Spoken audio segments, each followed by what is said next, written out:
Hello students, आज के lecture में हम बात करने वाले हैं लुईस पास्चर के ऊपर कि contribution of Lewis pasture in the development of microbiology के विकास के क्रम में लुईस पास्चर का क्या योगदान रहा है, इसके बारे में आज के लेक्चर में हम बात करेंगे।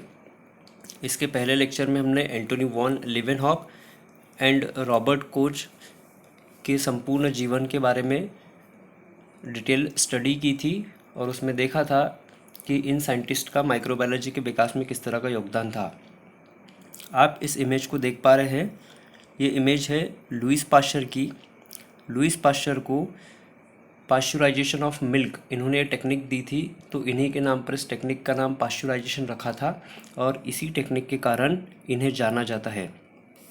अब हम लुईस पास्चर के संपूर्ण बायोग्राफी या जीवन चरित्र के बारे में देखेंगे कि इनका जन्म से लेकर मृत्यु तक इन्होंने माइक्रोबायोलॉजी के विकास के क्रम में किस तरह का योगदान रखा है।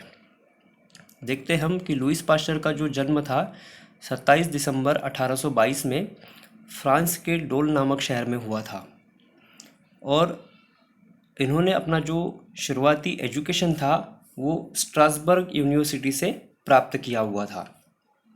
अब यूनिवर्सिटी में पढ़ते समय सन 1840 में इनकी बैचलर ऑफ आर्ट्स की डिग्री इन्हें प्राप्त हो चुकी थी और उसके बाद इन्होंने बैचलर ऑफ साइंस की डिग्री सन 1842 में प्राप्त किया। उसके पश्चात इनकी मास्टरी हो गई और मास्टरी करने के बाद सन 1847 में पेरिस से इन्होंने डॉक्टरेट डिग्री प्राप्त की और इनकी पीएचडी कंप्लीट हो गई।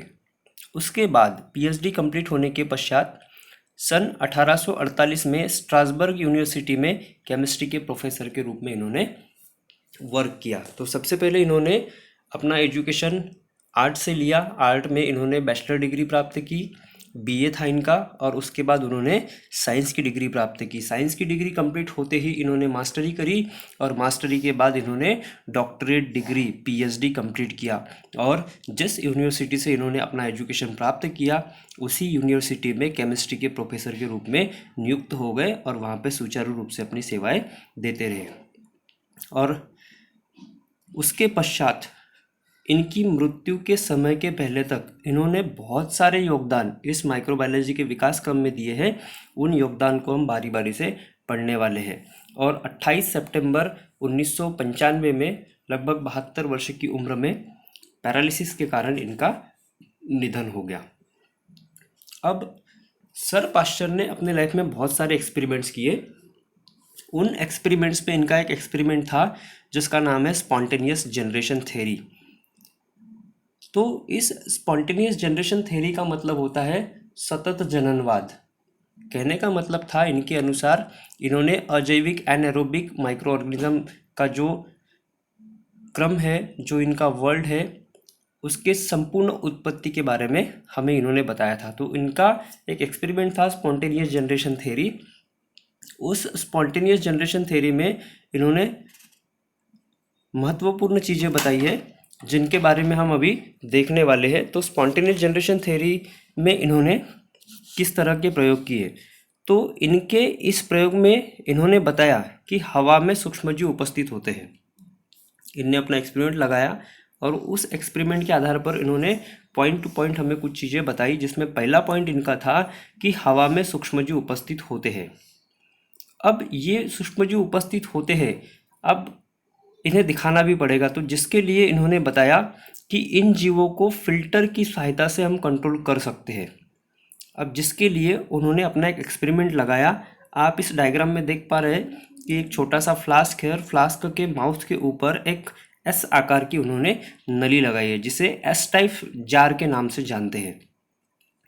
तो इस प्रयोग में उन्होंने एक एस टाइप का जार का प्रयोग किया और उस जार में फिल्टर पेपर का उपयोग किया और फिल्टर पेपर के उपयोग के पश्चात इस जार में हवा को प्रविष्ट कर दिया, किंतु सूक्ष्मजीव जार को पार करके उस फ्लास्क के अंदर नहीं जा पाए थे। वो जो फ्लास्क रखा हुआ है, आप देख पा रहे हैं फ्लास्क, इस फ्लास्क में कुछ उन्होंने मीडिया रखा था। उस मीडिया में किसी जीव या सूक्ष्म जीव के लिए आवश्यक न्यूट्रिशनल वैल्यू के सभी पदार्थ मौजूद थे, लेकिन उस फ्लास्क के माउथ के ऊपर एक फिल्टर लगाया और उसके ऊपर उन्होंने एक एस टाइप का ट्यूब जोड़ दिया। तो जिसके कारण जैसी हवा उसमें प्रविष्ट कराई गई तो ये ऑर्गेनिज्म उस जार के पास में जाके रुक गए और उस जार के अंदर रखा हुआ जो मटेरियल था पूर्णतः सुरक्षित था। और उन्होंने बताया कि माइक्रो ऑर्गेनिज्म ही फर्मेंटेशन के लिए जिम्मेदार होते हैं। आपने फर्मेंटेशन मीन्स किण्वन की प्रोसेस सुनी होगी। तो किण्वन की प्रोसेस में एक्चुअल होता क्या है कि यदि आपके पास में कोई कॉम्प्लेक्स कंपाउंड है, उस कॉम्प्लेक्स कंपाउंड को कोई सूक्ष्म जीव सिंपल कंपाउंड में कन्वर्ट कर देता है और उसके बाद वह सिंपल कंपाउंड किसी एंजाइम के साथ में बाइंड होकर रिएक्शन करता है और एक नया पदार्थ बनता है जिसे हम फर्मेंटेशन कहते हैं। तो फर्मेंटेशन टेक्नोलॉजी के बारे में सबसे पहले हमें सर लुईस पाश्चर के द्वारा ही बताया गया और उन्होंने ये भी बताया कि किसी भी फर्मेंटेशन प्रोसेस के लिए माइक्रो ऑर्गेनिज्म ही जिम्मेदार होते हैं। इन्होंने इसमें बताया कि कोई ईस्ट सेल वाइन का प्रोडक्शन करने के लिए रिस्पॉन्सिबल होती है। आपने सुना होगा वाइन अल्कोहल का जो प्रोडक्शन होता है जिसके लिए बडिंग ईस्ट का हम यूज़ करते हैं। नीचे आप रिएक्शन देख पा रहे हैं कि यदि आपके पास में कोई ग्रेप्स जूस है और उस ग्रेप्स जूस के साथ में यदि कोई ईस्ट सेल यदि मिला दी जाए तो ये ईस्ट सेल एंजाइम का प्रोडक्शन करती है जो कि ग्रेप्स के साथ में बाइंड होकर वाइन का प्रोडक्शन करती है। इस तरह से फर्मेंटेशन की प्रोसेस कंप्लीट होती है।